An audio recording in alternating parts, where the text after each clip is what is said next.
ఎందుకంటే మాటికి లేస్తూ కూర్చుంటున్నాను. కంప్యూటర్ మిషన్లో బ్లౌజెస్ పెట్టాను కాబట్టి. సో సెట్టింగ్ చేయటము తీయటం ఉంటుంది కదా. సో కస్టమర్స్ వస్తూ లేస్తూ ఉండటం వల్ల ఈరోజైతే ఒక హ్యాండ్ కంప్లీట్ చేద్దాం, ఇంకొక హ్యాండ్ మళ్ళీ కుడదాంలే అని చెప్పేసి అయితే అనుకుంటున్నా. ఇంకా ఇది వచ్చేసి మిర్రర్ వర్క్ డిజైన్ అండి, చాలా బాగా వచ్చింది. ఇది వచ్చేసి ఒక 1/2 ఇంచ్ ఎక్స్ట్రానే పెట్టేసామన్నమాట. నెక్ మనము వర్క్ స్టిచ్చింగ్ చేసుకునేటప్పుడు కట్ అయిపోతుంది, ఇలా కట్ చేస్తే బాగుంటుందని చెప్పేసి.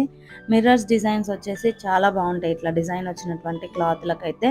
ప్లెయిన్ దాని మీనికి ఇంకా బాగా కనిపిస్తుంది, కానీ చాలామంది ప్లెయిన్ తీసుకోవాలి అంటే చీరలో బ్లౌజ్ లేకుంటే లుక్ ఉండదని చెప్పేసి అంటూ ఇలా తీసుకుంటూ ఉంటారనమాట. ఇంకా తర్వాత నెక్స్ట్ డే మార్నింగ్, సో ఇది వచ్చేసి సాటర్డే రోజు వ్లాగ్ అనమాట. సాటర్డే రోజు వ్లాగ్ అలాగే మా తన్వి తల్లిది అన్ని మిక్సింగ్ చేసి పెట్టేశాను. సో మార్నింగ్ వచ్చేసి ఈరోజు ఫిల్టర్ కాఫీ అయితే వేస్తున్నాను అనమాట. కాఫీ అయిపోయింది. సో నేను ఒకసారి ఫిల్టర్ వేసానంటే 2 days